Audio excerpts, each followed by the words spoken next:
Assalamualaikum warahmatullahi wabarakatuh. Hai kawan, salam menjelajah. Selamat datang kembali di channelku Indonesia. Video kali ini adalah tentang perjalananku ke Museum Prasasti. Nah, untuk mengikuti keseruan perjalananku berkunjung ke Museum Prasasti, tonton video ini sampai akhir ya. Salam menjelajah. Indonesia tidak lepas dari sejarah Freemason. Freemason pernah masuk dan menjadi organisasi yang eksklusif di Hindia Belanda sebelum Indonesia merdeka. Anggotanya pun bukan orang sembarangan loh kawan. Banyak tokoh nasional yang semasa itu masuk dan menjadi anggota resmi dari organisasi ini. Nah, kalau kamu ingin melihat jejak Freemason, kamu bisa berkunjung ke Museum Prasasti. Di Museum Prasasti ini kita akan menemukan simbol Freemason di beberapa prasasti nisan orang penting pada masa Hindia Belanda. Nah, untuk berkunjung ke Museum Prasasti ini, lokasinya di Jalan Tanah Abang nomor 1, Kota Jakarta Pusat. Di museum ini masih tersimpan kereta jenazah antik yang digunakan pada masa penjajahan Belanda dulu loh. Kereta jenazah yang kita lihat bersama ini kawan adalah buatan dari Amerika Serikat di sekitar tahun 1890. Selanjutnya, kita beralih dan menuju ke peti jenazah asli milik Insinyur Soekarno dan juga Bung Hatta. Peti jenazah yang kita lihat ini yang pertama adalah peti jenazah dari Bapak Proklamator kita, yaitu Insinyur Soekarno. Peti jenazah ini digunakan ketika membawa jenazah Insinyur Soekarno dari RSPA di Gatot Subroto menuju ke Wisma Yaso. Sekarang kita beralih ke peti jenazah di sebelahnya. Yang kita lihat bersama ini adalah peti jenazah asli dari Bung Hatta. Peti jenazah ini digunakan ketika almarhum Bung Hatta akan dimakamkan di pemakaman Tanah Kusir. Bung Hatta berjuang untuk bangsa Indonesia melalui pemikiran-pemikiran yang dimilikinya. Nah, lalu kita juga bisa melihat salah satu masterpiece di Museum Prasasti ini, yaitu Prasasti Olivia Mariam Raffles. Olivia ini adalah istri pertama dari Gubernur Jenderal Batavia pada masa penjajahan Inggris, yaitu Sir Thomas Stamford Raffles. Olivia meninggal dunia karena wabah malaria.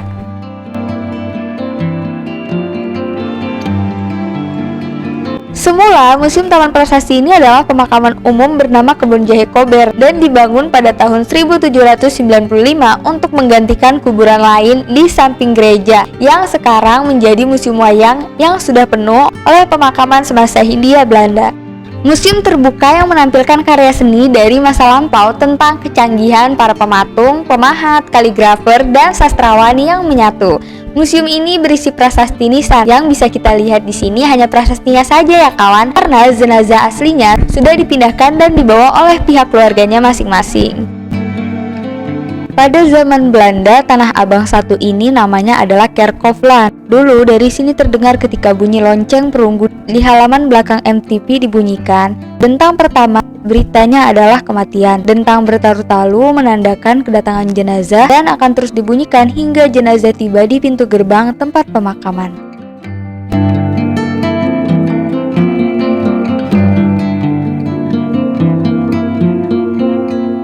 Lalu di sini juga terdapat sebuah prasasti mirip katedral yang berwarna hijau. Nisan ini paling mencolok karena bentuknya seperti katedral berwarna hijau. Prasasti nisan ini dibuat untuk menghargai jasa panglima perang bernama J.J. Pierre yang dinilai sangat berjasa bagi pemerintah Belanda pada Perang Jawa.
Maria yang sangat mencintai suaminya ini sangat terpukul atas kepergian suaminya itu, hingga suatu hari ia menggoreskan pisau ke nadinya. Lalu di sini juga terdapat koleksi dari prasasti orang pribumi loh. Sohotgi sempat dimakamkan di Museum Prasasti. Sohotgi ini sangat populer di kalangan mahasiswa, terutama bagi pencinta alam, karena Sohotgi ini adalah pendiri dari Mapala Universitas Indonesia. Dan Sohotgi ini adalah salah satu mahasiswa Fakultas Sastra Sejarah Universitas Indonesia angkatan 1962. Tapi saat ini jenazahnya sudah dikremasi dan disebar di Lembah Mandalawangi, Gunung Gede Pangrango.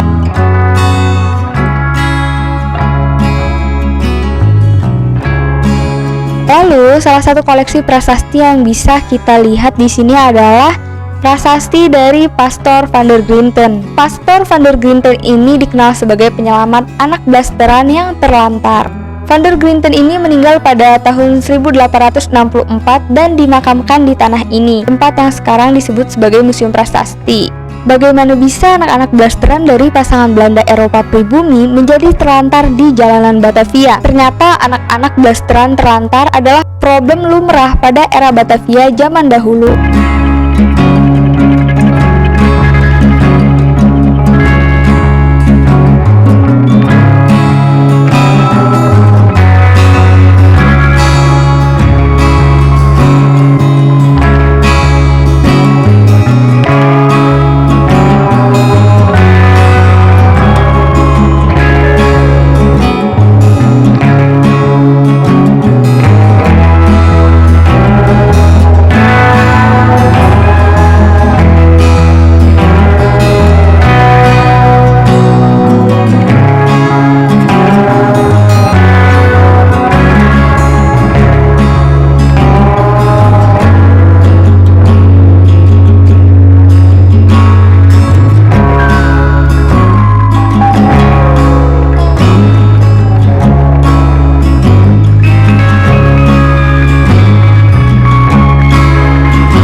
Nah, kawan, sebenarnya masih banyak sekali koleksi di sini yang bisa kita kenal dan pelajari. Tapi di video ini aku hanya mengenalkan beberapa saja. Terima kasih sudah mau menonton video Indonesia berkunjung ke Museum Taman Prasasti yang ada di Tanah Abang, Jakarta Pusat. Kamu jangan lupa berkunjung ke Museum Prasasti ya. Salam menjelajah, sampai jumpa di lain video. Assalamualaikum warahmatullahi wabarakatuh.